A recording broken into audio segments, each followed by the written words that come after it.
அதன் தலைப்பு முயலாமை. ஒரு அரசன் போட்டி ஒன்றை அறிவித்தான். போட்டி கதவை கைகளால் திறந்து தள்ள வேண்டும். வெற்றி பெற்றால் நாட்டின் ஒரு பகுதியை தானமாக வழங்கப்படும். தோற்றால் தோற்றவரின் கை வெட்டப்படும். மக்கள் பலவாறு யோசித்து பயந்து யாரும் போட்டியில் கலந்து கொள்ளவில்லை. ஒரே ஒரு இளைஞன் மட்டும் போட்டியில் கலந்து கொள்ள முன் வந்தான். போட்டியில் தோற்றுவிட்டால் கைகளை வெட்டிவிடுவார்கள். உன்னுடைய எதிர்காலம் என்னவாகும் என்றார்கள். அவன் சொன்னான், ஐயா, வென்றால் நானும் ஒரு அரசன், தோற்றால் கைகள் தானே போகும், உயிரிலேயே என்று கூறிவிட்டு கோட்டை கதவை இளையன் தள்ளினான். என்ன ஒரு அதிசயம்! கோட்டை கதவு டக் என்று திறந்து கொண்டது. ஏனென்றால் கோட்டை கதவுகளில் தாழ்பால் போடவில்லை, திறந்துதான் இருந்தது.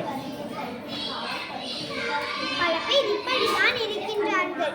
தோற்றுவிட்டோமோ என்று பயந்து எதற்கும் முயற்சிக்காமலே விட்டுவிடுகின்றார்கள். எனவே நாம் எந்த ஒரு செயலை பார்த்து பயப்படாமல் முயற்சி செய்து வெற்றி பெற